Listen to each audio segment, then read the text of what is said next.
Amen, Atum, Kepra, Kanum, all the names of the African supreme deity, all the names by which Africans have always called supreme God, we give thanks. And to our ancestors, we give thanks. And we are very, very happy today to have also with us Dr. Emeka Wadiora from Nigeria, who is a professor at Temple University, who will be reading to us from one of the ancient African books. I think he's going to read from the book of Kagimni. So, yes, he will come.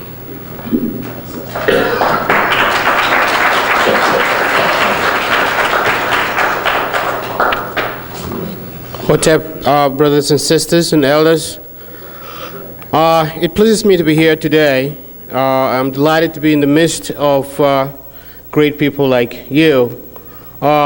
I'm going to be reading from the book of Kagemi, selections from the Hosea.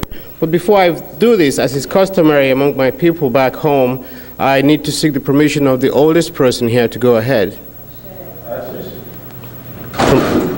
The oldest? Nobody wants to admit it. That's the problem. Okay. Thank you very much, Mama.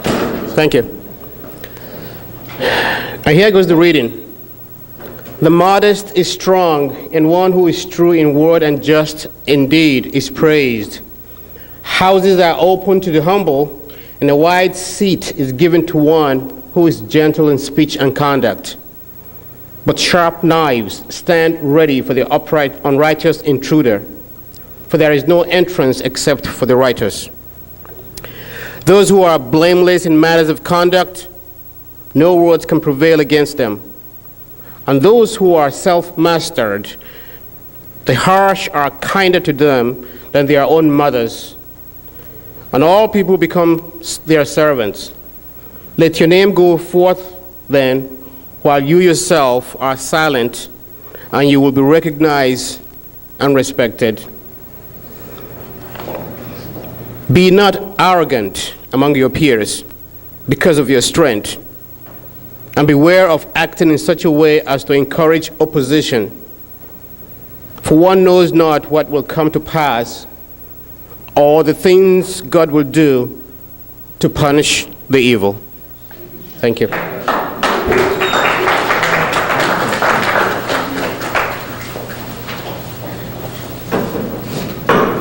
Alafia,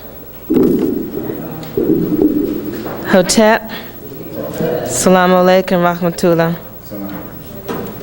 Peace and blessings.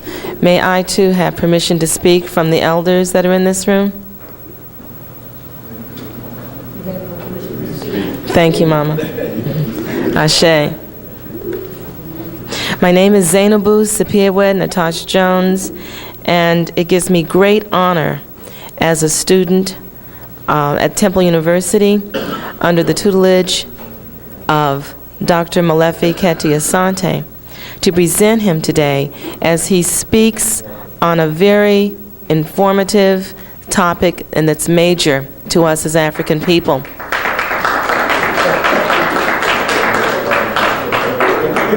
It is called The Future of African Gods. Dr. Molefi Asante, as you know, was the founder of the premier Afrocentric department in the world.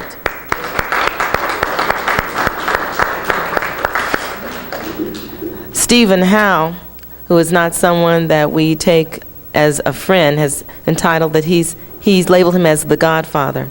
Well, he probably is the godfather of Afrocentricity because he did launch the battle and brought us forward as African people to go further into these institutions and think and be what we are, African people. So we thank you, Baba Asante.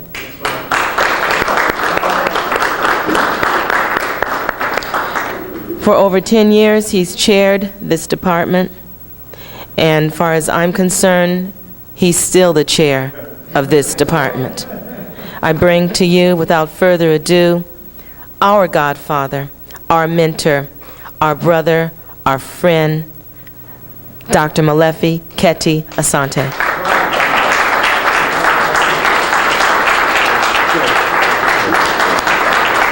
Thank you very much. Thank you. Asante very much, Sister Zainabu. I am pleased to be able to speak at Temple of Africa lecture series today.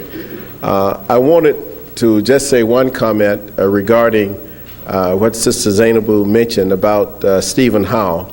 Stephen Howe is an Englishman, I believe. At least he teaches at Oxford in the UK. And he has just written a book called Afrocentrism. And he has attempted in his book to try to destroy, much like Mary Lefkowitz, this international movement. But it cannot be destroyed. And he has used all kinds of gossip, all kinds of innuendos. He has attacked people personally. He has attempted to destroy the reputations of almost all of the people that you can think of in the Afrocentric movement. He has attacked all the people that you know: Naim Akbar, Leonard Jeffers, Asa Hilliard, Ivan Van Sertima, Sheikh Anta Diop, George James, the whole list of Afrocentric scholars and Afrocentric writers. That whole list, all those people have been attacked by Stephen Howe.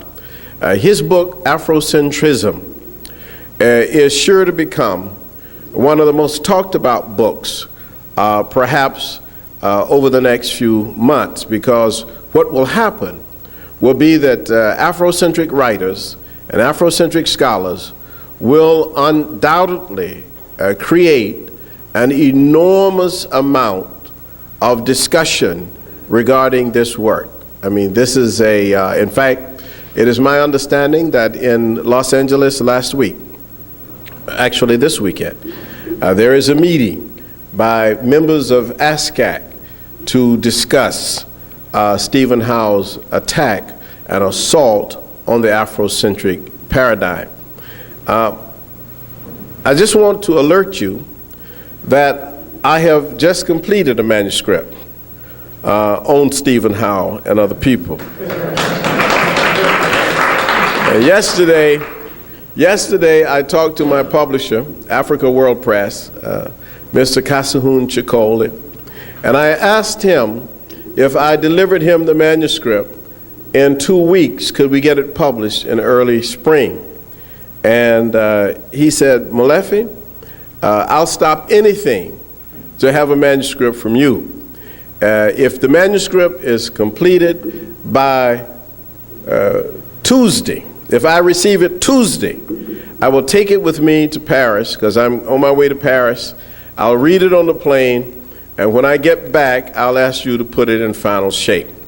And so I've been working all day today, probably work all day tomorrow, trying to put this manuscript in shape. It is called, after the title of an article that I once wrote, The Painful Demise of Eurocentrism. The painful demise of Eurocentrism, because the idea behind Eurocentrism is that it doesn't want to die. But yet it is an idea whose time should never have occurred in the first place. You cannot have the children of Africa, the children of African people, growing up thinking somehow that they know more than the parents.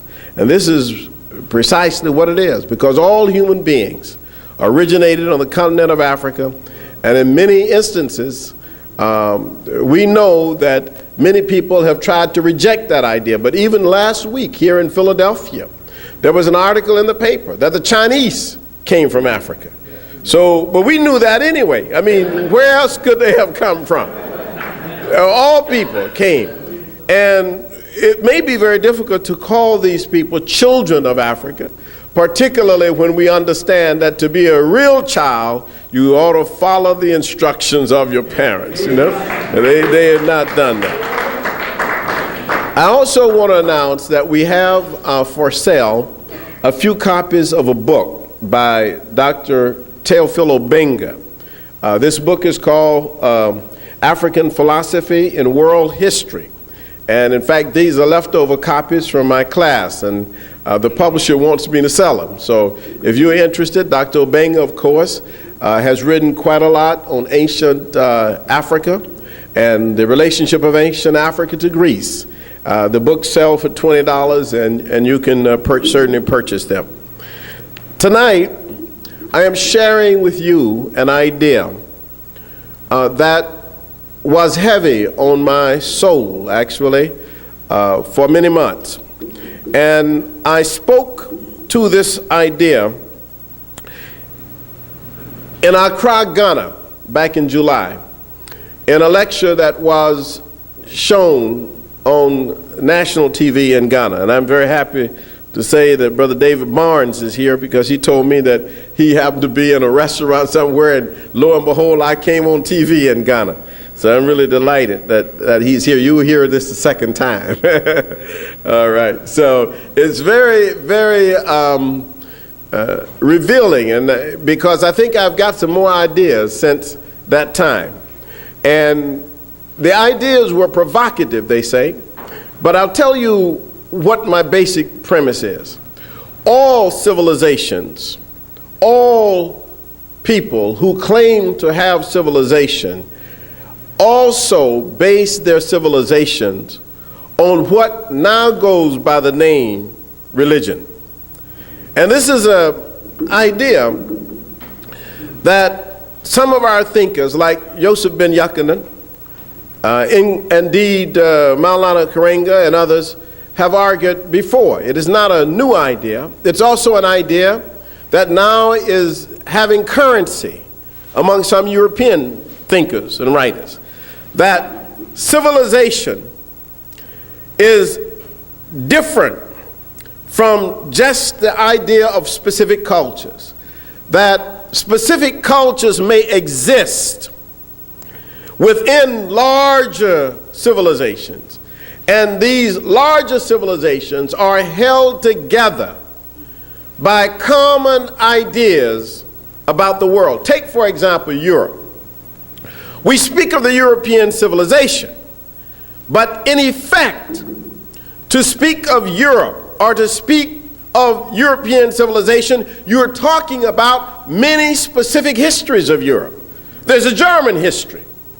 There's a French history. There's a Romanian history. There are very different histories. There's a Swedish history. And then sometimes if you take regions, you can say there's a Scandinavian history, you see, which includes Norway and Denmark and Sweden. So you can group them that way, but they are all within one European civilization. Now, they don't like to say that about Africa. If you say there's an African civilization, they say, oh no, there are too many cultures in Africa, too many different people. How are you going to talk about an African civilization? They got Negroes now who's saying that. Kwame Appiah has just said that. So you can't talk about no Africa as if there's a unity of Africa. What kind of thing is that? In fact, one of the interesting things was to hear Kwame Appiah criticize. Kwame Appiah is a professor at Harvard who, who has attacked Afrocentrists, but he's also attacked the Nobel writer Wally Soyinka. He says Wally Soyinka is talking about some unity of Africans based on religion and on concepts of spirituality. He says, what is this? There's nothing like that. But all Europe, the concept of Europe, is essentially a religious concept. When Charles Martel stopped, at least gathered the Europeans together at Poitiers in France to stop the movement of what they call then the Saracens. The word Saracens really means Arabs. To stop the Arabs in invasion in Europe, then you had at that point the beginning of what might be called a European civilization, because all these folks said, we Christians, we are not going to allow the Muslims to take over Europe. In fact, not only are we not going to allow them to take over Europe, we are going to travel all the way to Jerusalem to fight them. This was the Crusades. See, people don't talk about the Crusades today, but this was fanaticism. Fanaticism is not a recent phenomenon in Europe. Fanaticism is an ancient European phenomenon, and their attack was such that they believed that if they could go to Jerusalem and attack the Muslims in Jerusalem and to defeat them in Jerusalem, they would receive all of the benefits that God would have to give them. That's what they believed. You would die happy. And almost all the institutions of Europe that we think of came out of that. People wonder where the European concepts come from, where the European attitudes and ideas come from. All of these European ideas, hospitals, for example, they got hospitals. Where do hospitals come from? It came from the battlefield. This is the Crusades when they started the hospital.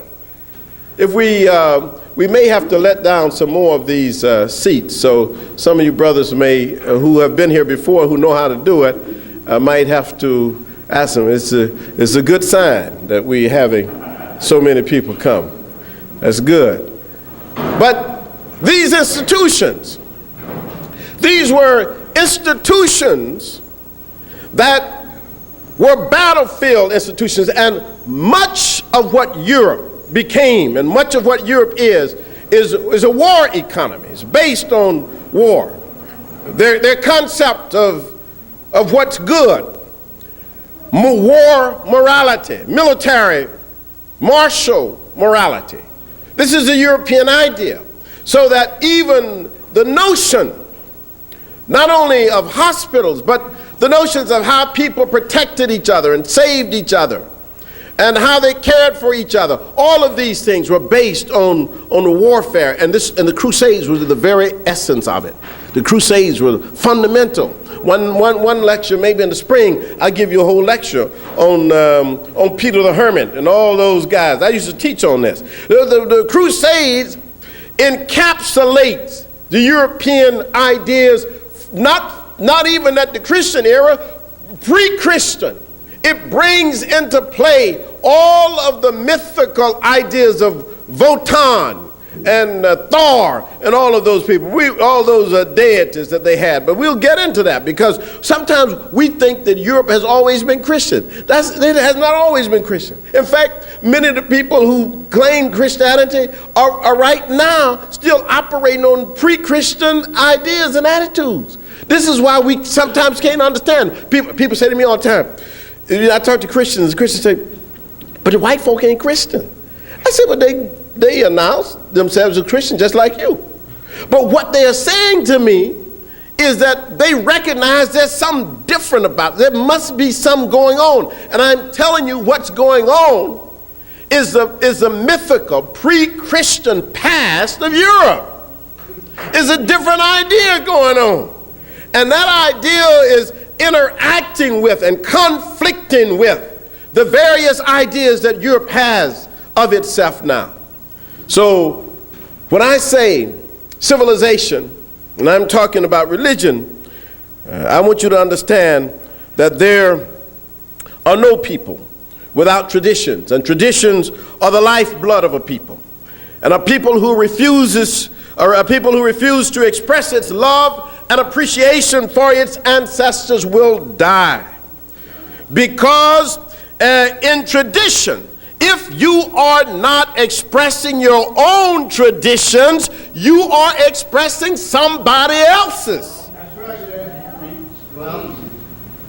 And we don't understand that sometimes as Africans. If we are not participating in our own, if we do not accept our own, if we despise our own, if we say that we don't believe in our own, then since all traditions are made, then whatever you participate in is somebody else's. You know what I'm saying? All traditions are made. Human beings make traditions. They don't just fall out of the sky. People make traditions, and in making traditions, they create standards by which other people follow. They create pathways. And if you are not following in the pathways that have been created by others in your own tradition, then you are following somebody else. You can't divest yourself of culture, regardless of who you are. You say, well, I'm just human. You know, because I know that's what some of y'all are saying in your mind out there. I'm just human. He's just talking about all this African stuff. I'm just human. But you have to, if you are human in a certain way. You are human with certain values, with certain beliefs, with certain attitudes, with certain foundations. You can't just say, I'm just human, and walking around with an Italian suit on. You know what I'm saying? You are human, but you participating in somebody's culture. You have somebody's idea going on somewhere. You see? People say that sometimes when they just don't want to be African, you know? No person is devoid of an attachment to some cultural fountain. And so we ask, whose water are you drinking? I mean, it's a fundamental question. Our African history has been an orgy of forgetfulness. We have often lost our memories and accepted the gods of those who enslaved and colonized us. Now this, to me, is a problem. And I just want to walk you through it because this is why it caused so much problem in Ghana. As Sam said, it's a big problem.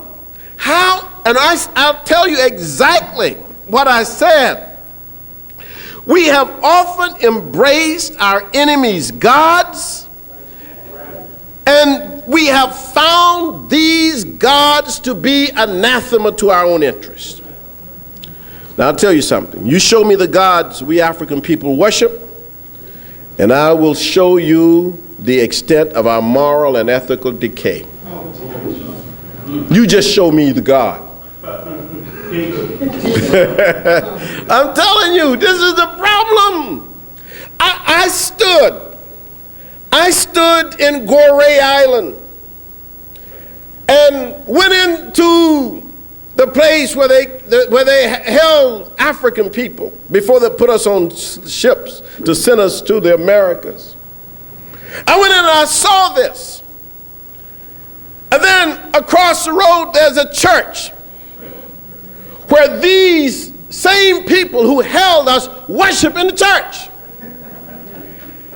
In Ghana, I went into Cape Coast Castle, and in Cape Coast Castle, in the bottom they had dungeons, and on the second floor they had a chapel where the people who held us in the dungeons, where they worshiped. And then we come out and we follow the same God. There's something wrong with that. People brutalizing you all down in the dungeon, and when they get through and they're praying and singing up there to God Almighty and Jesus Christ, when they get through, you up there doing the same thing. No, it does not work. It's never worked in history. You cannot show me one people in the world who we consider to be cultured and civilized and progressive and upright, whose God is somebody else's God. Doesn't exist. Those who speak to us of Christian or even Islamic morals have often been the very ones who had defiled our ancestors' memories and called our sacred rites paganism. Malcolm X once said, the world pushes the African around because we give the impression that we are chumps. We're not champs. We're not champions. We give the world the impression we are champions. Weaklings. falling over ourselves to follow other people rather than our own traditions. Now let me tell you something. The distribution of religion, just watch this point. The distribution of religion represents the distribution of power. You show me where a religion is, and I'll show you the power behind it. In the world, the African distribution of religion is minimal. We have a few examples. The Yoruba culture in South America, in Brazil, and Haiti, maybe in the southern part of the United States, and in Cuba, Puerto Rico. That's about the extent of a real distribution of African civilized thought. And I think perhaps the Yoruba culture is perhaps the most distributed of the African religions. You know, there are other groups, small groups, but I mean, in a real sense, we don't have, in terms of Africa, I believe, now I'm saying this to you because I believe it. I believe that the distribution of religion is an indication of the distribution of power in the world.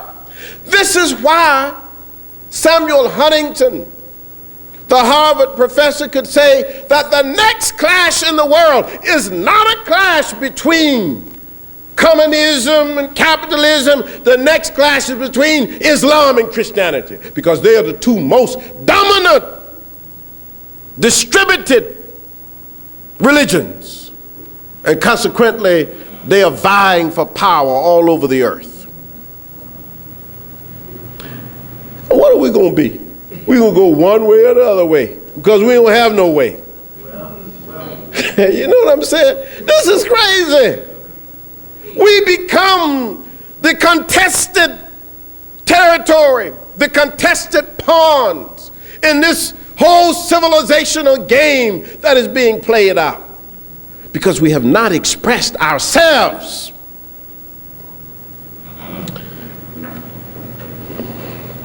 Indeed, our traditional religious leaders have often been hijacked by the material goods offered by the purveyors of these other migrating gods. I'll talk about that too. What happened to our traditional leaders? Somebody offer you a car and build you a big house. You know, say you can be a preacher at the Church of Jesus Christ of the Latter-day Saints in Nigeria and Ghana. They may even come here to Philadelphia and do the same thing. You know, I'm asking. See, the great African pharaoh Menes united the two lands, Tawi, bringing 42 clans under one government around 3100 BC. By this time already, Africans had formulated the first human response to the unknown. If anything, we knew God before anyone else. Not because we were wiser, but because we were first to be civilized. That is, it's not because we were somehow, we were just first. And it's an accident. I mean, we didn't have anything to do with it. But it happened. It's a fact of life. It's a fact of history that Africans were first. If you take any of the scientific reports, we know the first hominids were from Africa. Australopithecus afarensis, Australopithecus ramidus. They go back nearly 4 million. In fact, some people say afarensis goes back 4,200,000 years ago, when Richard Johannesson discovered Dinknesh, that some people have called Lucy.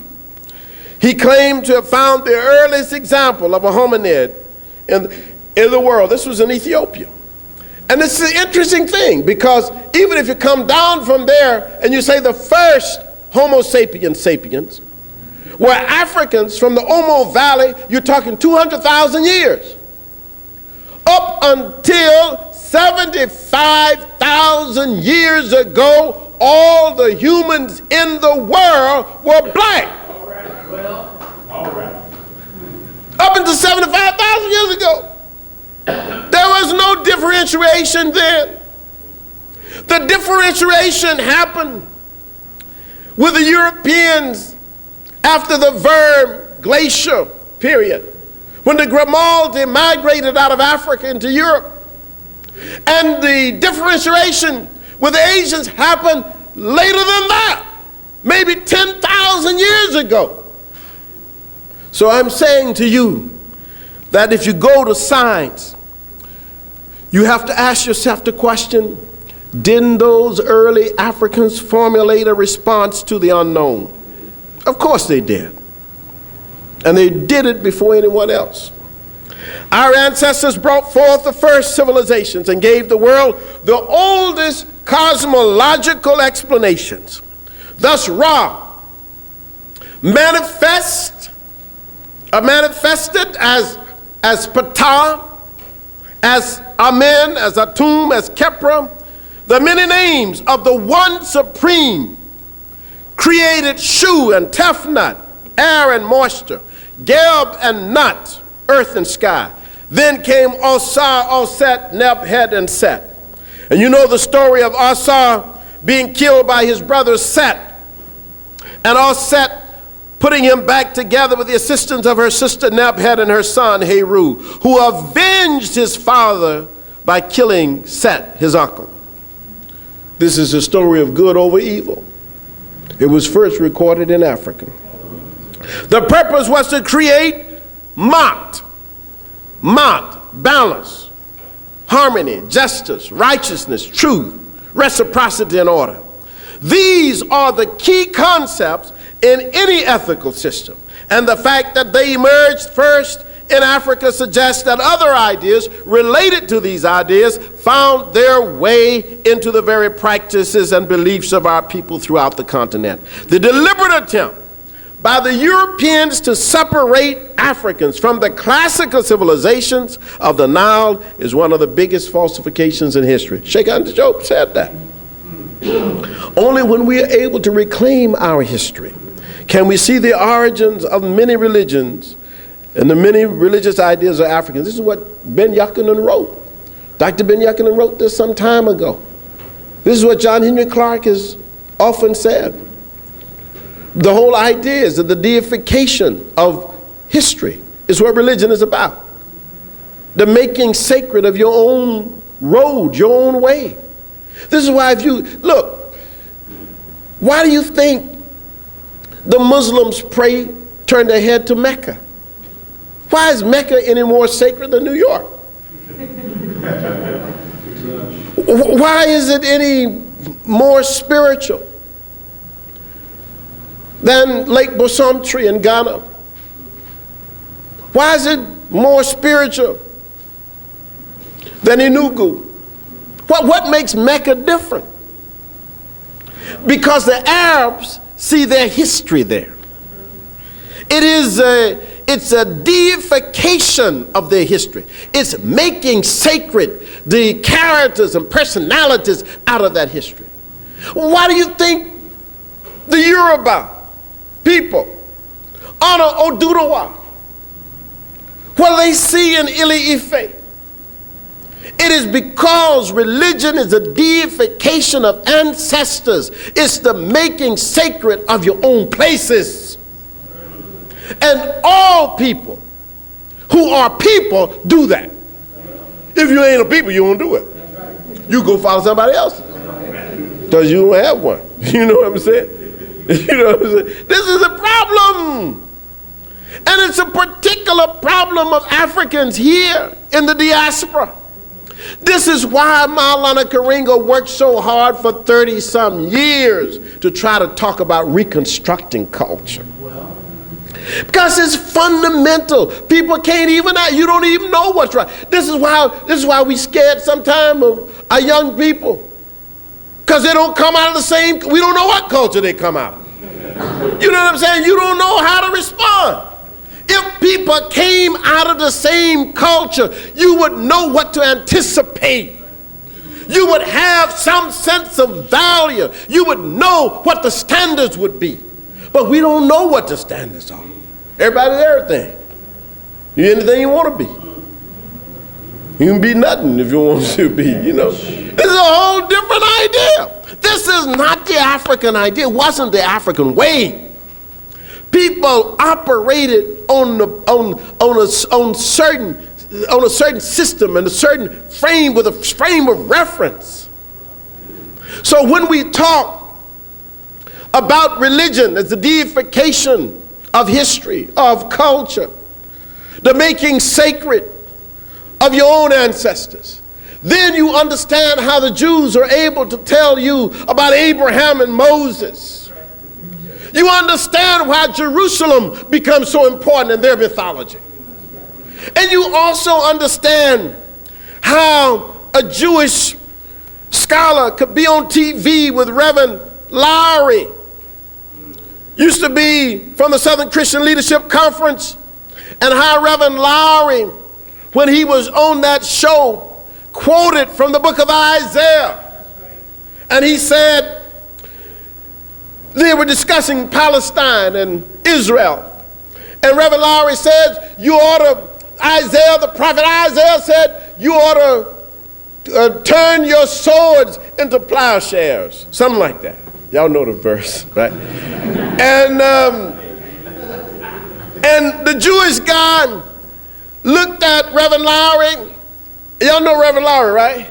Yeah, he looked at Reverend Lowry and he says, Reverend Lowry, you know one of our prophets, but another one of our prophets says such and such. I felt I was so small because Reverend Lowry could not call on Kagimni. He could not call on Kunanoop or Ptahhotep. He was debating this man on this man's territory. So this man said, what?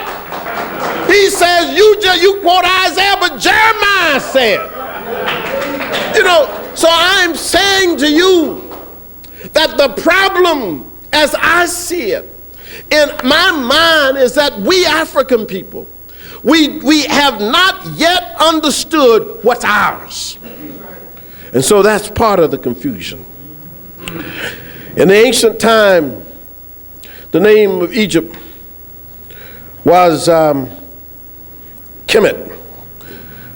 And it was the culmination of Africa's classical achievements in science, art, architecture, medicine, astronomy, geometry, and religion. In fact, of course, there was no word for religion in the ancient language. But I'm just using this as a modern term because life was religion. You see? The Greeks honored the Africans as the originators of science and art. And indeed, the Greeks not only practiced what they found in Egypt, but according to Herodotus, the names of nearly all of the gods of Greece came from Kemet. Even the word Athens is probably a version of Aten. Even the name, even Diana was African, according to Herodotus. And their mythological figures came out of Egypt. And when you begin to understand that, you understand that when Constantine in 325 AD called the Council of Nicaea together, this was a Christian era. Even though he wasn't a Christian, he decided to use some principles that he had derived from Egypt. But he got them together because the Christians in 325, they had big argument. They had several arguments, big arguments, and some of the main antagonists were in Africa. And they had arguments like this. They had an argument, what day should you worship? That was the day. Some people say you worship on Saturday, some say you worship on Sunday. That was a big argument. Some said you worship on Friday. That was a big argument. Who is sacred? How many people, who is sacred? Is Mary sacred? This was a whole, is she part of Godhead? There was a big argument. They had big issues. Was Jesus Christ actually human? This was one of the biggest arguments. If he were human, how could he be both? How could he be the Son of God? And if he were the Son of God, how could he also have existed at the same time in the beginning with God? How can you exist with God and then his son? You had to exist after God. This is the argument. They in 325, Constantine, who was the ruler of the Roman Empire, called them all together, all the bishops. He said, y'all sit here until you work it out. I'm telling you how it started, because otherwise we won't know how it started. That's how it started. They had to sit there until they worked it out. Some people died sitting there in the council. It's true. I read the story on it. They were working on it, but some of them died working on that thing. Council of Nicaea. How do you deal with it? The sad fact is that since we have forgotten so much, we do not know that we are the originators of religion. African people, the abandonment of our history, indeed the abandonment of our gods, the gods of our ancestors, have brought us so deep into the quagmire of misdirection, misorientation, and self-pity that we don't know what to do. We're lost. You know, this is what it means when you say you lost. You know, even the Muslims say you can be lost. Christians say you can be lost. We lost. They right. When they talking to black folk, they know we lost. Because we have abandoned our own gods. Abandoned our own ancestors. How in the world? And I said this on the cast, and I said every time I go to Africa. Brother Badara Indaw is back there from Senegal. I said it in Senegal. I told them Senegal is predominantly a Muslim country. They wanted to know me, were you Muslim? I said, I am Muslim only in the sense that Bamba was Muslim. Bamba Yalala. Bamba is God. The black man is God. Then they say, all right, you fine. You got to go with your ancestors. You can't, where else can you go? I believe that part of our problem, our psychological problems, our social problems, all of our cultural problems, our children problems, all of our problems exist because we have turned our backs on our own ancestors. People don't do that. Nobody does it. This is why and this is sort of a sidetrack, but you know, this is why we had so much trouble with that Ebonics thing. Can you imagine the Jewish people turning their backs on Yiddish? Can you understand that when we ran out, everybody want to get on the radio and TV and tell people, I don't believe in Ebonics. We were cursing our great-grandmothers and grandfathers. No other people in the history of the world has ever done it. I've never seen it. The people came out, I hate Ebonics. Misdirection. Misorientation. Never happened in the history of the world. No people ever turned their back on their ancestors. And that's why I think we have a particular problem. Because Europe and I believe the Arabs have both given us this problem. We feel inferior in our own things. Let me say that again because y'all didn't hear that. We feel if it's black, it's inferior. We got to go somewhere else. I'll be a Buddhist before I'll be an African. You know what I'm saying? I know that's what y'all say. As an African, be anything. Give me anything. Let me do my yoga and everything in the morning. Whoopi Goldberg. I'm just out of here. But don't come talking to me about no African nothing. This is us. You know it's us. It ought not to be us, but it is.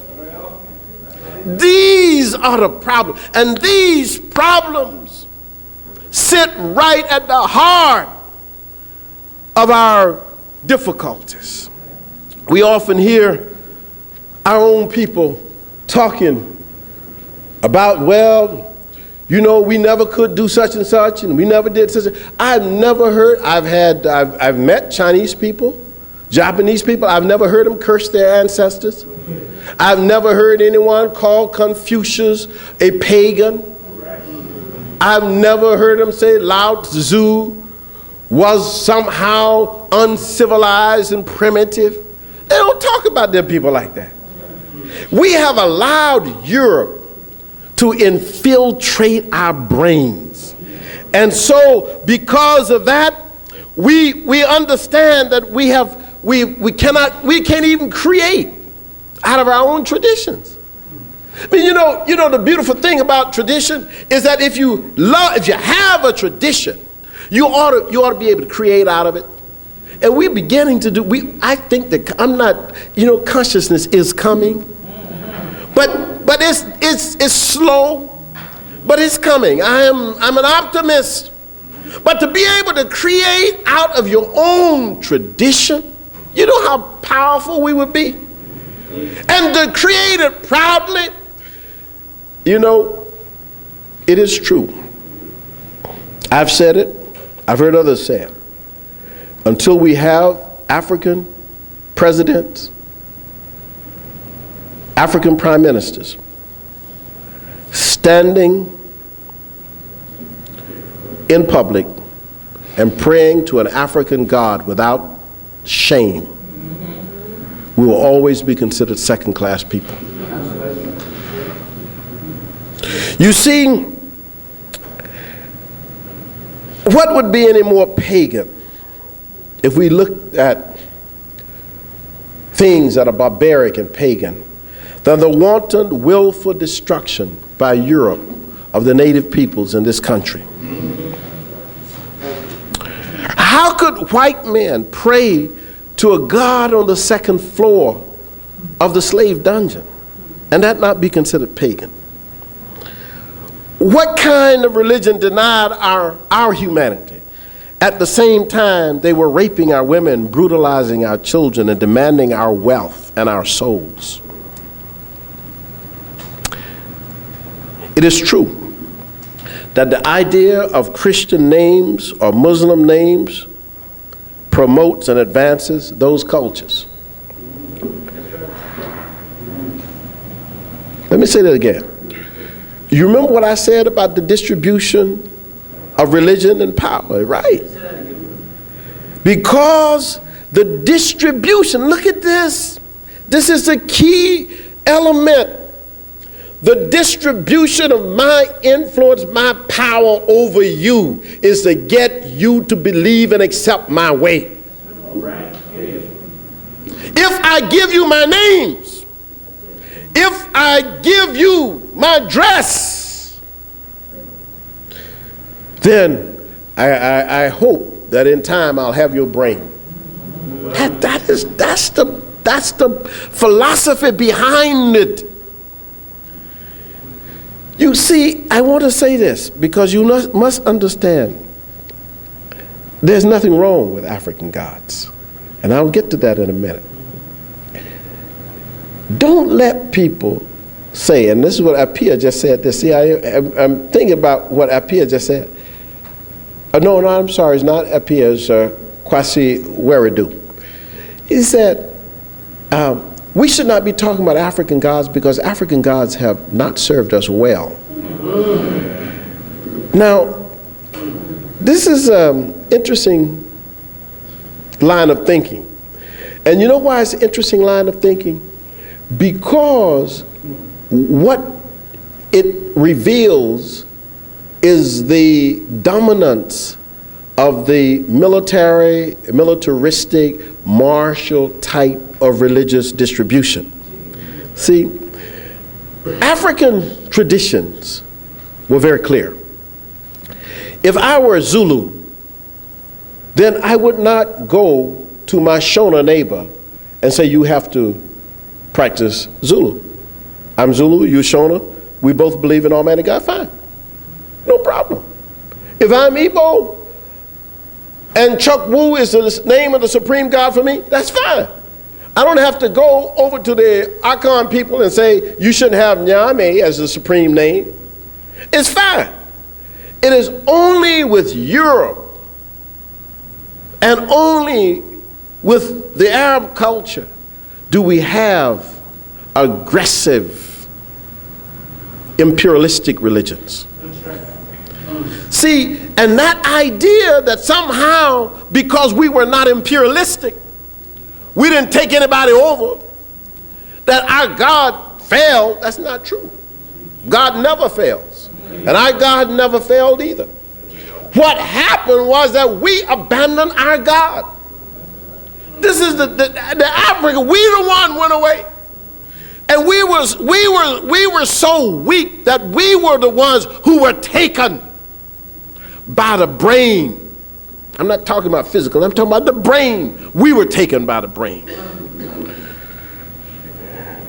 Why must you change your name if you choose to buy into a foreign religion? What's wrong with your own name? You know, any religion that asks you to do what others do, not have to do, let me say it again. Any religion that asks you to do what others do not have to do, to abandon themselves, means that they want you to abandon your mama. See, if I'm born in Arabia, I am born with an Arab name. But if I'm born in Alaska and I have an Inuit name, for me to be considered Muslim, I gotta change my name, but you don't have to change your name if you're born in Arabia. No, any religion, let me say this, any religion that you got, that for you to accept it, that wants you to do something that other folk don't have to do, is asking you to abandon your mama. I'll never abandon my mama. Question is, why would you abandon your mama? See, what is religion? Again, I mean, this is a big issue here. How can we honor any God who was used against us? The only people who accept alien gods are defeated people. If you accept an alien God, that means somebody defeated you and gave it to you. You will never find, look, the Japanese, their religion is Shintoism. They have fought hard to keep Shintoism. The Indians and the Muslims fight in India and Pakistan all the time. Not because one believes in Almighty God and the other doesn't believe, they both believe in supreme deities. But the Hindu do not want to give up their deity, and the Muslims don't want to give up their deity. They struggle over that. When you find a people who has given up their deity, you find a defeated people.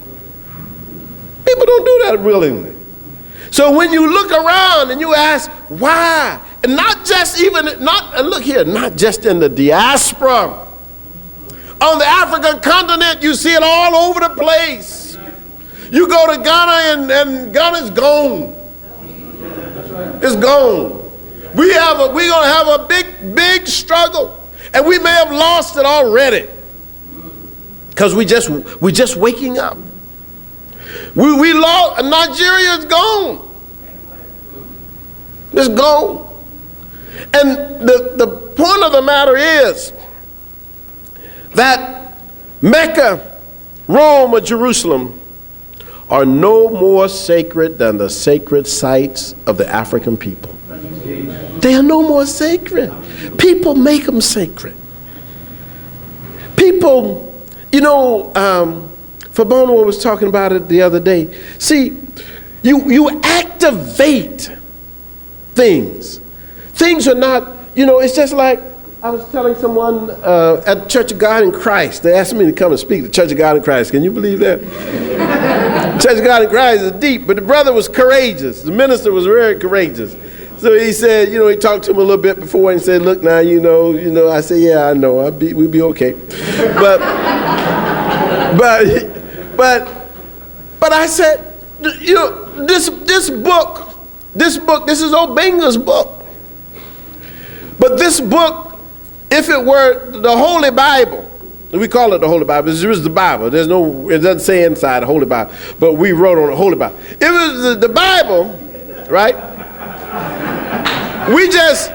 Now look at this. Look at this. We can say it's a book. But since it's a holy book, I can't throw it on the floor and step on it. Because y'all will get mad at me. Because it's holy. What makes it holy? We do. All right. Human beings make it holy. See? All things are, this is the way the activation goes. So when we start talking about culture, what makes Mecca holy? What makes Jerusalem holy? Black people tell me, oh, well, I can't go with you to Egypt because I'm going to Jerusalem with my church this year. Now, and I'm saying as a black man, what can be holier? What can be holier than standing at the temple of Karnak? What could touch you as deeply as being in the chapel at Edfu, of standing before Ramses? What could be any holier than that? How could you say you going to Jerusalem is holy? Why? What? Tell me why. I don't, and the question now, some of y'all may tell me why. I don't understand it.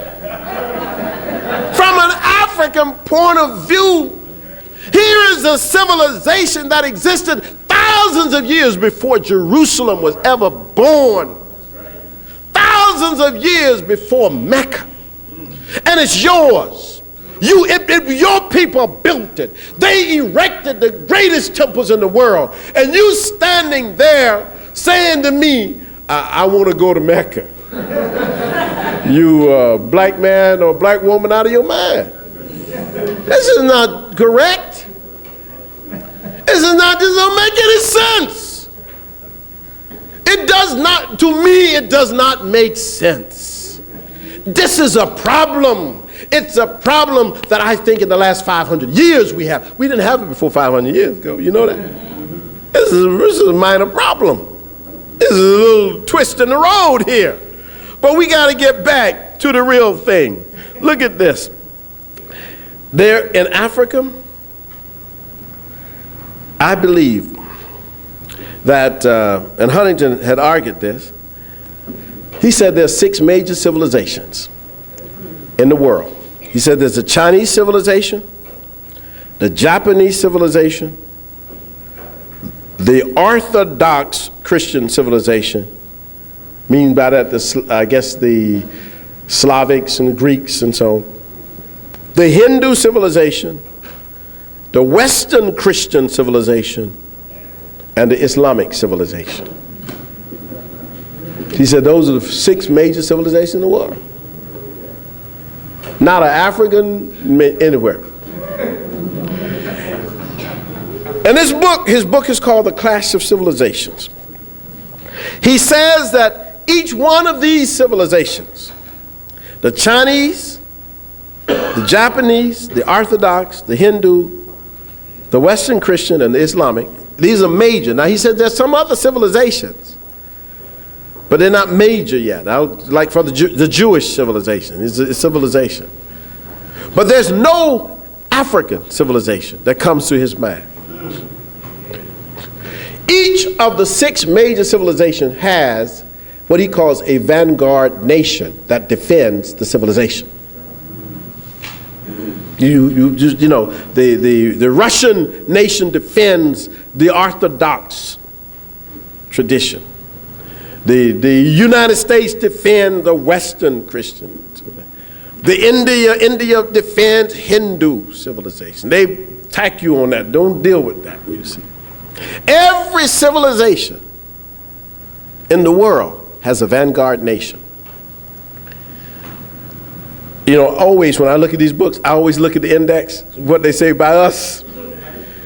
He said, Africa has not yet defined itself. Like, how can the oldest continent in the world not define itself? You know why? And I'm sure you what. There are about 53 or 54 nations in Africa. Only one African nation declares itself to be traditional African. Which one you say? She said Nigeria. No, Nigeria is predominantly Muslim. Ghana is predominantly Christian. Give me which one? Benin. Benin is 87 declared. When you can go look at the encyclopedia. They say religion. Where they say religion, 87% traditional. Benin, but it's a small country. It doesn't have power. If it were Nigeria that was 87% traditional, we would be okay. We can do something. We can have some leadership here. But every other African nation is predominantly Islamic or predominantly Christian. Does not express the African personality or will in its leadership. This is a problem, y'all. Don't y'all see this as a problem? I see this as a problem. I don't understand it. I do understand it, I think, but I'm just saying, I mean, we got to do something about this. This is a serious problem. Look, this white guy, he's writing a book, Samuel Huntington, he said, Africa is being fought over by the Muslims and by the Christians. But traditional African religion with traditional African values, not expressed. Let me explore, I won't keep you much longer, African religion with you to provide some common understanding, and then I'll be finished. In the first place, it is important that we call popular traditional African religion everywhere by a common acronym. And I have used the acronym PATARE, P-T-A-R-E. This means that Akan, Yoruba, Igbo, Zulu, and Shona are the same religion with different branches. Just as Christians may be Baptists, Methodists, Catholics, and just as Muslims may be Sunni, Shiites, Murids, there's no difference in speaking of PATARE as one religion and speaking of Christianity or Islam as one religion. Don't let people tell you that PATARE is not one religion. There's so many different religions. No, it's one religion. There are different branches of it. But it's one religion, PATARE, one religion, popular, traditional African religion everywhere. It is as old as civilization. Indeed, it is much older than either Christianity or Islam. The major characteristics of PATARE are found in all of the traditions from east to west and from north to south. The fact that we have often misunderstood the legacy we have inherited is not the fault of those who left it. It is our fault for preferring the oppressor's legacy over that of our ancient ancestors. The characteristics of PATARE, which come from ancient Kemet, are these: a creator God. You can write them down. The creator God. We all spring creator God. We believe that there is a domicile of God, a place of the gods, a presence where the God's presence is. This could be a shrine, could be a temple. Priests and priestesses of God, devotees of God, herbalists, some people call them pharmacists, psychiatrists, some people call them mental harmonizers, I mean, of course, white folk want to say witch doctor and all that kind of stuff. Diviners. These are people who are able to read the oracles, or scientists. They really come out of the hunters and the hunters' lodges and the explorers, people who go out into the forest or go out into the desert. They know the very nature of the environment and the topography and how different materials operate. They become the diviners. All ritual in Patari seek a return to Ma'at. The idea, remember, balance, harmony, justice, righteousness, reciprocity. All rituals is for that. That's what the rituals are for. To bring about balance, harmony, to bring about righteousness. Everything is one. We are part of the whole and nothing is disconnected from the Almighty. That is why we recognize Mother Earth as well. And we say Mother, or in the Akan, we say Mother Earth is Nyame. Asase Ya, rather. Asase Ya. To Mother Earth. What Europe sees and teaches as limitations in Patari are really advantages. No vast, let me tell you what they say. They say, well, you know, in Patari, they don't call it Patari, we call it Patari, we just call it that, right? But they say, in traditional African religion, they don't have a vast interpretive literary corpus to say what is and what is not. But we do. We have, you know, all kinds of commentaries and all kinds of commentators. We have that, and the Muslims have that. Patari's interpretations are often dependent on a multitude of situations that demand attention. In other words, if you have, you remember those of you who heard my lecture on the first cause and the first time, if you have that, then that is the big picture. Then what you've got to do with situations, you got to deal with them as they come. All situations are different. Look at this. I give you one example. Look at this. The Christians say, you shouldn't lie.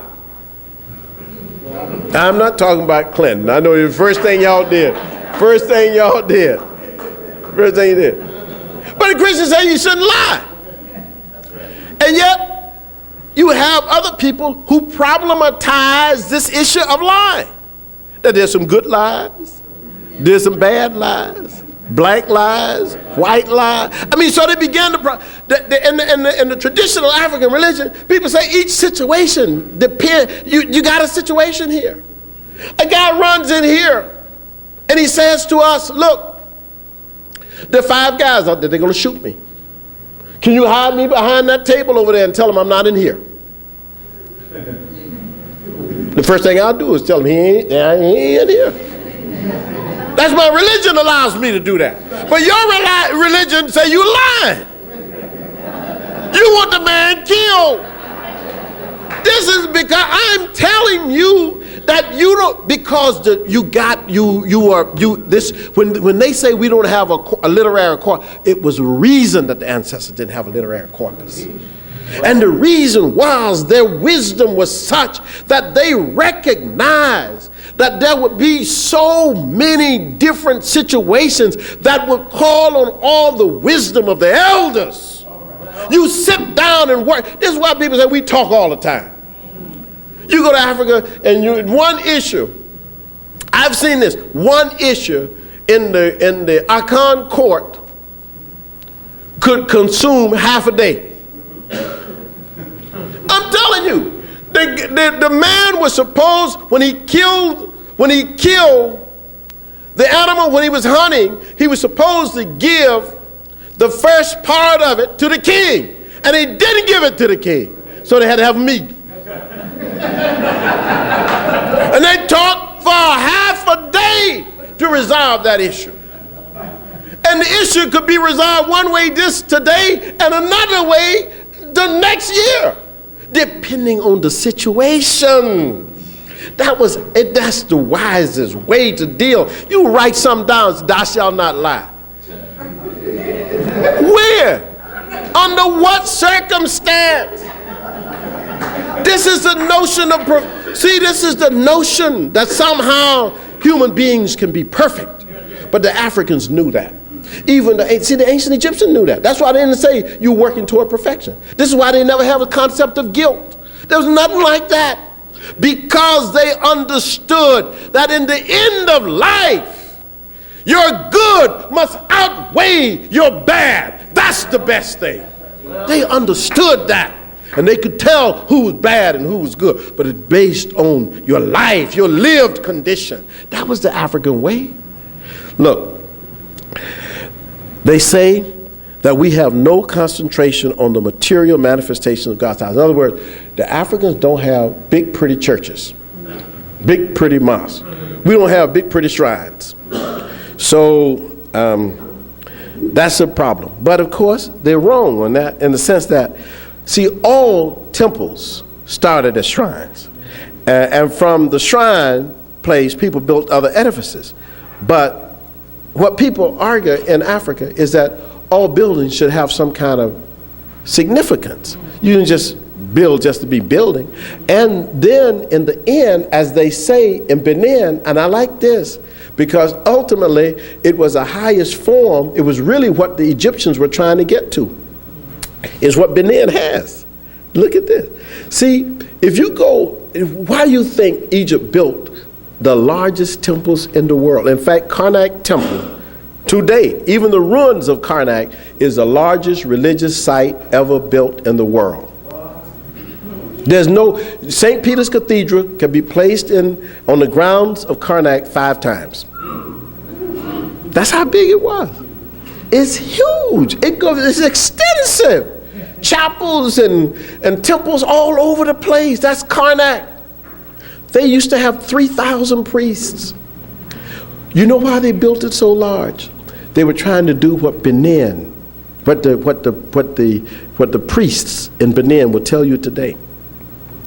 The ancient people of Kemet were trying to replicate the universe. You know what they tell you in Benin? They say the temple of God is everywhere. This is what at Karnak, this is what they were trying. The priests wanted to make the temple so huge that it would represent the universe, that everything would be there. And finally, what Egypt demonstrated was not the highest form of African religion. What they demonstrated was the end of this material concept. They got to the point where they understood what later the people in Benin will tell you, and the Benin people, they always say this. They say, the temple of God is everywhere. This is, welcome you to the house of God. You in Benin. You say, where is it? They don't have to do like you remember what Houphouët Boigny did in Côte d'Ivoire? He built the largest cathedral, Catholic cathedral in the world. It's built in the heart of Africa. But in Benin, right next door, they say, right close up to Benin, say, oh no, that's not the largest cathedral. It's not the largest place of worship. You know what I'm saying? God is everywhere. That is that. So that's what they say. Now, let me tell you what the advantages are. And here are the advantages of Patari. The ethical principles are more conducive to community, and they're not so geared to individualism. In most religions that are not African, people are really, it's a whole individual thing. I'm going to be saved myself. Go on to heaven. Forget the rest of y'all. Jesus is my personal savior. You know what I mean? Hey, the African look at you kind of strange. You're going to leave the rest of us down here. You know what I'm saying? It's an individualistic thing. African is more, you can't be saved without the community being saved. How can you do that? The whole notion behind African religion was a collective communal thing. I am because we are. And in fact, if I do something that was outrageous, then I could be shamed. Shame comes from the community, you see. Guilt is individual. This is two different kinds of controls. The African control was shame. When someone do something, you say, oh no, let's not even deal with that person. Outcast, put them out somewhere. But with other religions, sometimes people walk around and they feel all guilty and beat up, and you don't even know it. They sitting right in the midst of you. That's a different kind of religion. It's an individual control. It's a policing function, but it's a policing function that can only operate when you have a person with a whole notion of individual guilt. And that's why the Africans don't have that. There's no African religion that has that concept. And the reason you don't have that concept is because you are communal. You function as a part of the community. You are in the community. You work with the community. And in that way, you are different, and you have a whole different attitude and a different response. The ethical condition is different. Some religions demonstrate their power by showing what they can build, but this is only a matter of financial, not moral wealth. You say, oh, we can build. This guy, the one in California, the white guy, Shula, building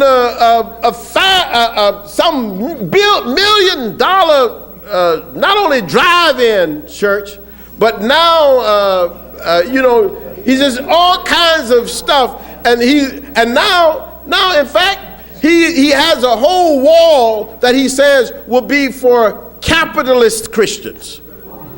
You have to pay like $5 million to get on the wall. And you call that morality. Get out of here. I mean, he can build it. He has the money. I mean, he can get Bill Gates to build $1 billion building. But that doesn't mean you are more moral than the African who, from my village of Tafo, who goes and sits under the great tree by the river in the cool of the evening and meditates. How can you be better than me simply because you're in that big cathedral? You see, that's a matter of financial wealth, economics. It's not a matter of moral wealth. And that's what confuses us. It confuses people in Africa. The Mormons have spent millions of dollars in Africa. They are building Mormon temples all over the place. You go to the little poorest villages, they got a big Mormon temple in there. Saudi Arabia has also done the same thing with mosques. They're all over Ghana. They go in and build a mosque everywhere, in all the tiniest village, the prettiest building in town. We can't confuse financial wealth with moral wealth. Patari, see, is different. I mean, I asked the question, are you more civilized because you can build a nuclear bomb? No, you're not more civilized. We must not be impressed by the things which can be created, because we are human and have the same capacity and can create the same things out of our own minds. But our African God does not advance destruction. In fact, we don't have, there's never been gods of death, but God of life. The material manifestation of religion are not the wisest standard of how good God is, unless your God is money. The new religions seem to bring schools and hospitals, but we have always had those institutions without calling them that and by those names. Now it is, I think, time that the practitioners of Patari, and this is my suggestions, and I'll be finished, I think that we have to now do something differently because we are confronted with a different reality. Our entire existence has to be religion. Our shrines are sacred places on sacred land given by the ancestors. Our health is interconnected to our spirituality. We Africans have always believed in a supreme deity, whether the name was Nyame, Oludumare, Abasi, Inkulu, Woyinje, Chukwu, Mawu, and Lisa. This is true, although others have said that we did not have. They have confused a lot of us. When the white missionaries translated the Bible in our own languages in Africa, they asked our ancestors for the name of the Almighty and they used the name our ancestors gave them, and the name our ancestors had always used right in the Bible. In other words, if you open the Bible in Ghana and you want to see the name of Almighty God, you see Oyankumpon or you see Nyame. So obviously we had the name before the white man came. And the same is with all other, but you know, Chokwu is in the Bible. Abasi. If you go to Efik people and you see Abasi in the Bible, in their Bible, translated in their language, then they have always been using that name. The white man just used the name that they gave him. You see, just use the name. If they're using the name that our ancestors used, then why are they going to tell us we don't have a supreme being? Then they come back over here and tell people, you know, Africans don't believe in supreme God, Almighty God. But yet they don't put it in the Bible. In the verse where it says in the Bible, for God so loved the word for God becomes Abasi, Chokwu, Oludamare, Oyankpon. But we get confused. We say, oh no, we never had God. Till the white man came. That's our insanity. You know what I'm saying? That's what they have done to us. But we know that our priests were no less wise in their observations than the Greek sophists. They were no less wise than the Hebrew prophets. They were no less wise than the Arab ulema of the Chinese literati. Our ancestors believed in pluralism without hierarchy. Many expressions of God without saying mine is right and yours is wrong. Or mine is the only one and yours is bad, pagan and heathen. Perhaps had we done that, we would have stopped the alien religions at the shore. But we are the world's first humanists, and we allowed others to come with their goods and their gods. They came with a political ideology in the name of religion. It was imperialism. Imperialism brings destruction, obliteration. How could we fall for it for so long? The introduction of a book or a gun caused us to lose our footing, to stumble, to denounce our fathers and mothers. There are no other people on the earth who have had to denounce their ancestors in order to become better people. Is it because our ancestors are so strong that we are forced to denounce them before our conquerors? This is one thing you shall never find me doing, because I know too much about my African contribution to history. Contributions of Patari. The first naming of the divine, nature, God, a Netcheru, divinity, from which some say the English word nature is ultimately derived. The first Trinity, Osar, Oset, Heru, which has been repeated by Amen, Mut, Kunsu, and then God the Father, God the Son, and God the Holy Spirit. The Christians took out the mother who represented Oset and gave Christians a virgin, Mary, but she was no God. Asaseya is Mother Earth, but no one can have a son without a mother. The first idea of a son of God or the daughter of God, Sarah or Sarat, was Patari. The first black stone altars, long before the Kaaba was revealed at Mecca, were revealed in the Nile Valley. The first example of the resurrection from the dead, Osa.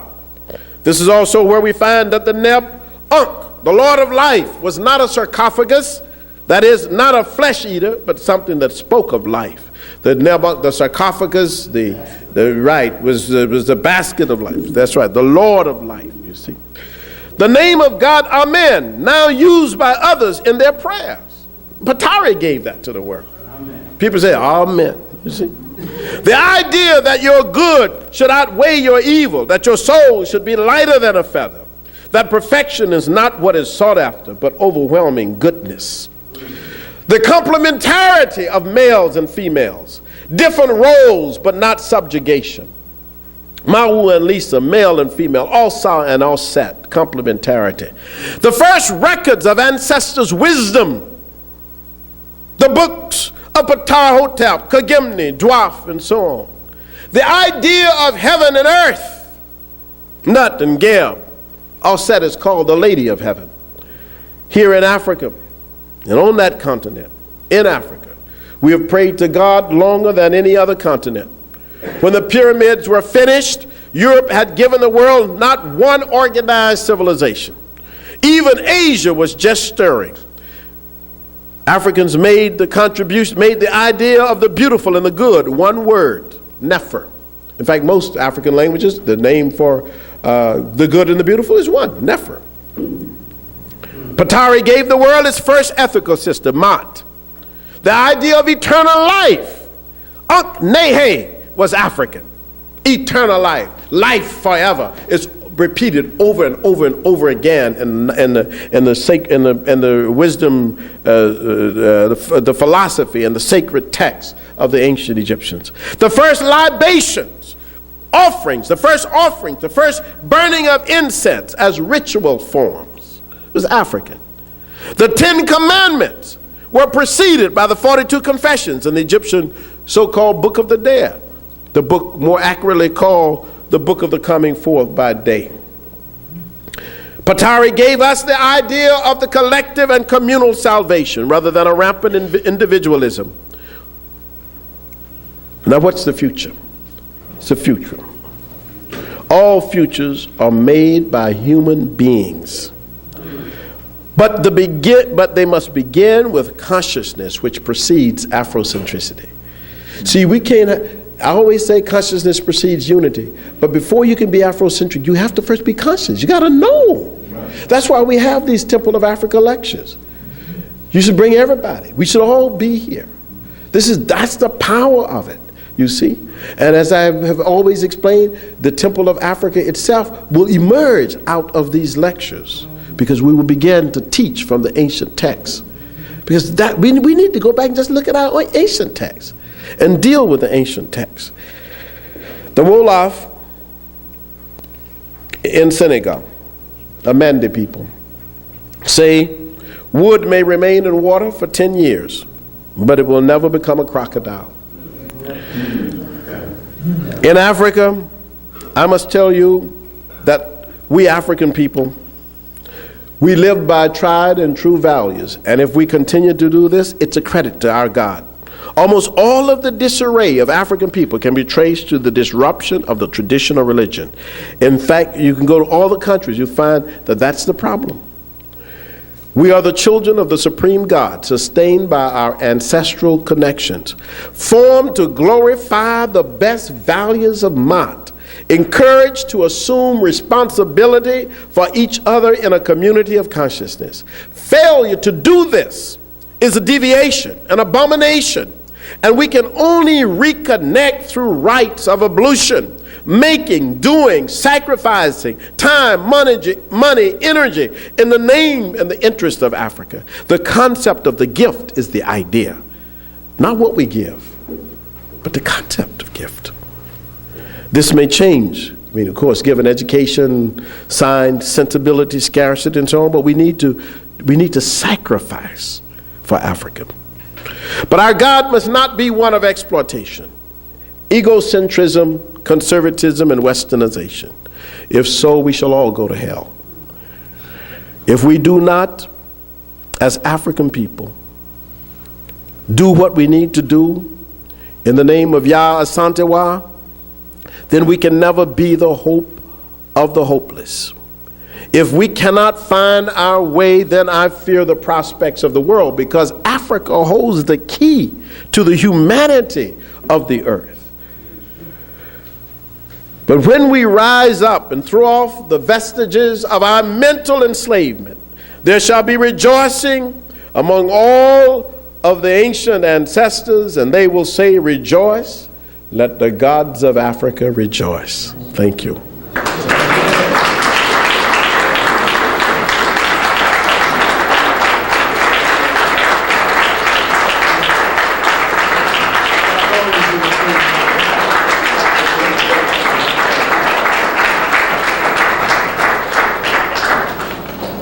We can do better than that.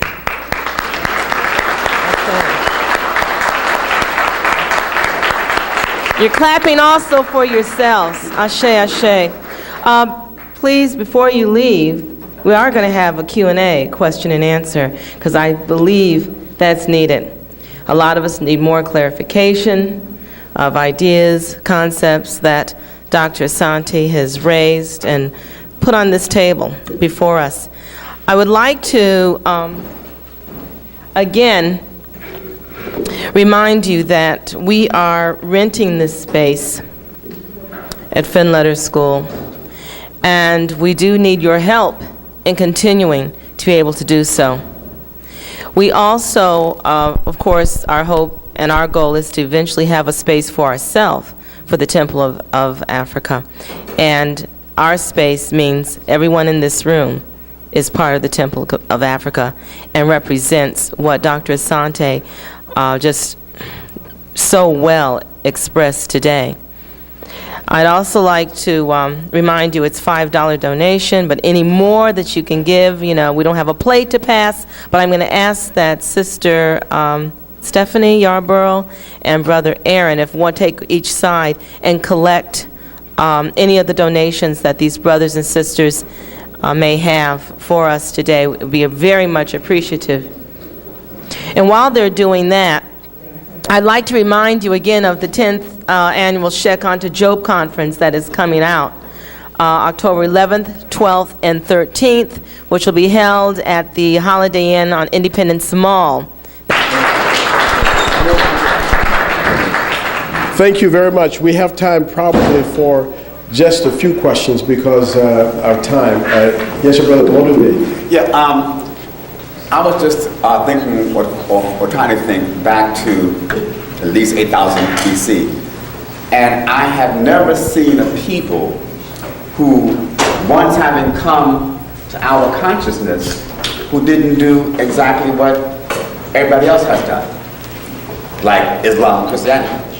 That at the point of that consciousness, even if it meant like the Jews having their God tell them to go out and kill 6 whole nations and don't leave anything alive. Right.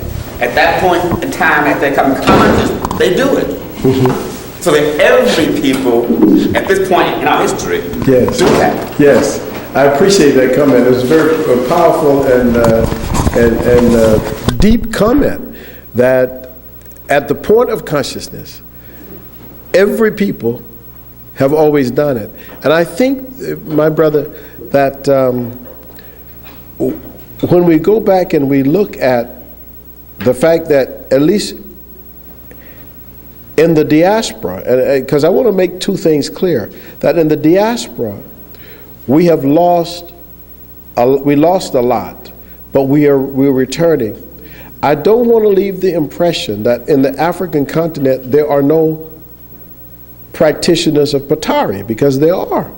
In fact, in the rural areas, you find lots of people, and even sometimes the people who say they're Christians and Muslims are really practitioners of the way of the ancestors. So, but what I think we are emerging to now with this consciousness is that it will reawake in our masses this incredible vision. I saw this in Ghana, quite frankly. I mean, I must tell you, after my presentation on this subject in Ghana, many of the Christians and many of the Muslims say people have just been waiting to voice it. Nobody has voiced this. Nobody, there has to be something here. And what I called upon there was I called upon the priests and the traditional leaders to be more aggressive in their explanations, they can't be like they were in the past. They have to confront Islam and Christianity. They have to deal with it. They have to give alternative explanations. Their explanations have to be more rooted in the people. That's what they have to do. And that has not happened, but hopefully that will happen. Okay? Yes, 1, 2, 3. Yes. Originally, I'm from Africa. Yes. I'm from Zimbabwe. Yes. And you see, you spoke about the different religions on Africa. But I was wondering, when Kenneth Kaunda was asked by Pete Boulder in 1966, what is the religion the African believes in? What was Kenneth Kaunda's response? I don't remember. I don't know. What, do you know? No, I don't know. That's what I wanted to find out for you. It's a good question, because he asked a good question, because you see, Kenneth Kaunda was a practitioner of what he called African humanism, and he was a leader of Zambia. And if he had been asked this question, what's the African religion, it would be very interesting. I don't remember what his answer was. Dr. Wadio. Jews that father, his name is Kenneth. Oh, his reply was that because his name was Kenneth, it may very well have meant that he. I didn't know in detail what he said, but Kenneth Kaunda told people about the different types of religion. You see, like I was telling my friend the other day, see, the African people practice the true religion, and the so-called European practice different kind of religion. So I just wanted to find out what Kenneth Kaunda response was. I don't know. Let me ask, may I ask, what's your religion? Huh? What's your religion? Oh, well, my religion is Kwikdio. It's called Kwikdio. Kwikdio, okay. Yes. And it comes out of Zimbabwe? Yeah. All right, very good. Kwikdio. Oh, do you have a name for the supreme God? Ayuswa. Oh, very good. You see? You see? All Africans have a name for the supreme God. Thank you, brother. Appreciate it. It's all Africans. People say Africans don't believe in the Almighty God. That's not true. I don't know. I've never run into that. Okay, brother Adis. Hotep, brother. Really enjoyed your Thank you. lecture today. Thank you. Brother Dupe and I have always talked, and I was wondering, the brothers and sisters over here on this side of the West African Ocean, since we have been so dehumanized and now we've become so Christianized, is there a religion that we can sit down, or is Qatari going to be a religion that is going to cover us over here on this side of the West African Ocean in dealing with those beautiful brothers and sisters like Harriet Tubman and Nat Turner? Do we deify them? How do we deify them? Or what is your response to that type of thing? I think you've raised a good question, and I think it's right at the heart of what I have always tried to articulate, that ultimately they have to be ritualized and deified, and we have to activate them.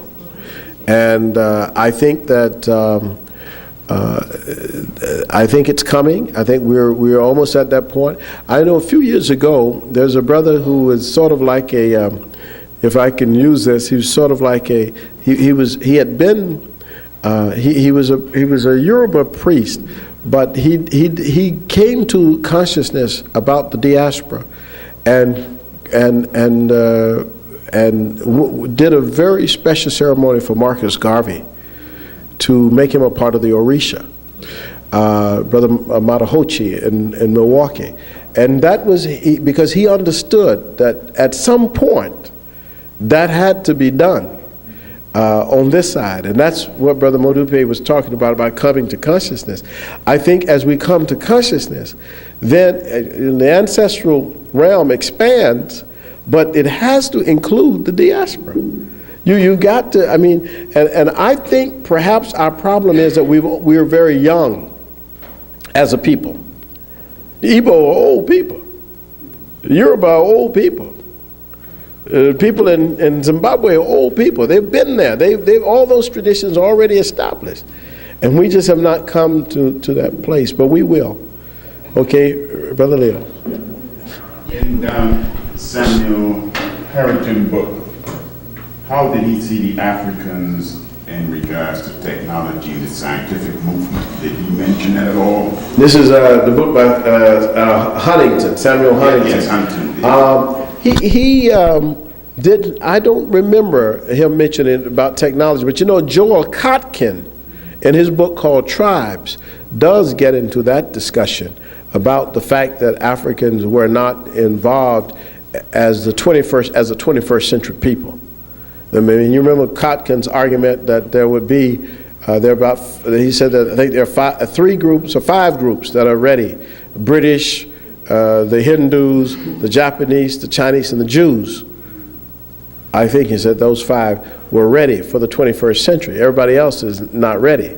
And part of it was because of technology, a strong sense of ethnic identity, and an international network that allowed them to communicate with each other all over the world. So they're the only groups that have that. Nobody else has that yet. We're working on it, but it's more, yes, ma'am. I have 2 questions. First one is, can you tell me how history describes what Prophet Muhammad looked like, physically looked like? And the second question is your religion. Oh, okay, the religion good. you practice. Okay. The first question was the Prophet Muhammad, what he looks like. I don't ever remember reading what the Prophet Muhammad looked like. But I would imagine that coming from where he came from, he must have been, he was certainly not white. He probably was swarthy and probably looked like many of the Arabs in Saudi Arabia, because he came from Arabia. That's what I believe. My religion is African. That's my religion. That's right. I tell people and actually when I go to hospital or places, they say, "What's your religion?" I put down African. They don't know what to make of that. But it's like the Jewish people do. They put down Jewish. They Jews and they Jewish. That's religion. You know, the Yoruba, they're Yoruba and they put down Yoruba. I'm African and put down African. And my practice, if you ask me about my practice is evolving, of course, and that's why the Temple of Africa, in terms of a communal sense, is probably be developed. But my practice is I have a shrine in my home. I've had a shrine for many times, and my mother and my father passed about 3 years ago. And they are part of the panoply of ancestors that I speak to. That's my religion. Okay. Okay, we got 2 more questions. Time for 2 more questions because they're going to kick us out of here. 1, 2. Yeah. That question again about the Arab. I think that we have to divorce ourselves from the whole issue of seeing that region as Arab. Mm-hmm. Arabs are 5 different peoples coming together. Mm-hmm. The first layer being African. Mm-hmm. See, so we can say somebody is Arab and be African. Right. We can say somebody is Arab and be Caucasoid, as in Caucasian, in the last way. And I don't think we forget that, and we see the Arab that the European has put up there as image as Arab. I appreciate that because the word Arab is probably not much like Hispanic in that regard. But when I say Arab, in my mind, I'm always thinking Arabia. But you're right. There are Syrians and who are different looking people, and normally they say Arabs are people who speak the language of Arabic. That's right. Brother Badu had his hand up, and then I'll come to Sister Erin. Brother Badu, I'm sorry.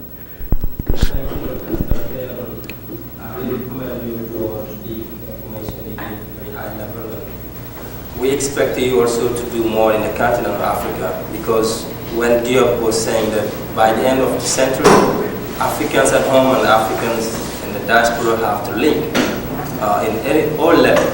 But lately, until now, there was one way. African diaspora coming home to search for the truth, knowledge, wisdom, culture, history. But also we have developed something very special here, very powerful, that we need to know, we need to understand, and we need to conquer in our African culture at home. That's something I wanted to emphasize on. Please, next time, or when you're able to do that, with the Temple of Africa later, do more conferences, more lectures, more seminars at home, where the Senegal where I'm from, Zimbabwe, Ghana, everywhere else. Thank you. And the second comment I wanted to emphasize is like, as we're talking about temple, and like in Benin, the whole country is a temple, like in Senegal, but also we're saying that it starts with self first. We are a temple.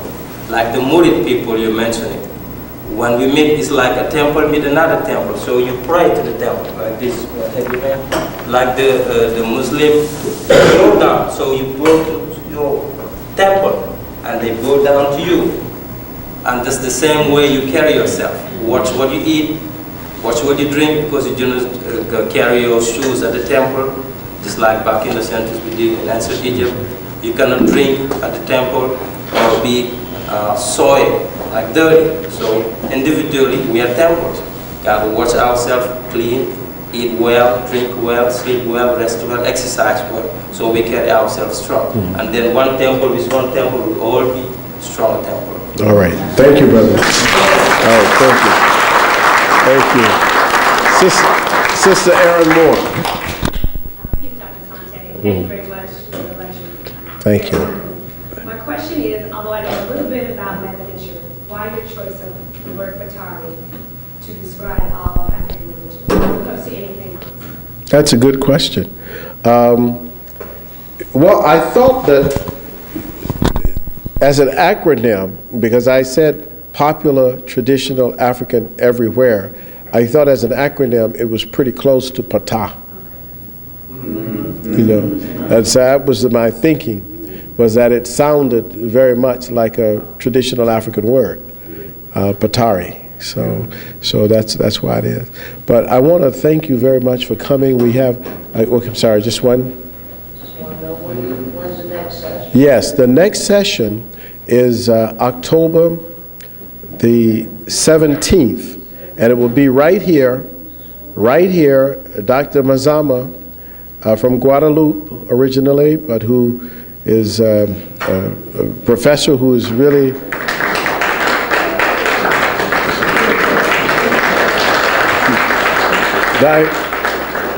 she just came back from a very successful lecture tour in Guadeloupe with 5 or 6 different places. Asked her to come and talk on Afrocentricity.